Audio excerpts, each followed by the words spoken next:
Mabala, huwag gagayahin ang ginawang stunt sa motorsiklo ng isang menor de edad na lalaki sa Iloilo.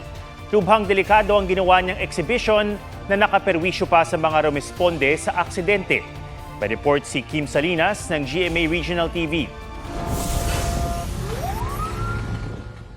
Nakadapa at tila nag-e-exhibition habang nagmomotorsiklo ang lalaking iyan sa Dumangas, Iloilo. Ayon sa kapitan ng barangay sa Dumangas, ipinadala sa kanya ang viral video dahil daw sa mala Superman stunt na ginawa ng lalaki, naantala ang pagresponde ng MDRMO sa isang aksidente. Nakibot sila nga, ginubertikan sila sang single. Nga muna to din ang sitwasyon nga, hindi na sila ka-get-get pa sa padalagan diretso. Bala nga madasig ila po pag-responde. Kahapon, ipinatawag ng barangay ang lalaking rider na kinilalang si alias Roy, 17 taong gulang, kasama ang kanyang ina. Kinausap siya ng mga kinauukulan.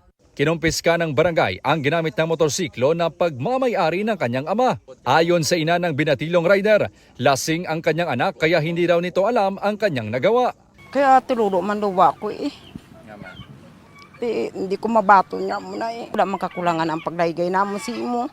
Nga kaamo ka na, gusto man na sa magipos-ipos. Ayon sa LTO6, malinaw na reckless driving ang ginawa ng binatilyo. Mahaharap siya sa kaukulang parusa. Ang mga ginikanan should be always be on top of the supervision sa ilang kabataan. Otherwise, things like this will happen. Kagigo mo lang mabalaan ng imo bata, patay na. Pansamantalang nananatili sa barangay ang menor de edad na rider.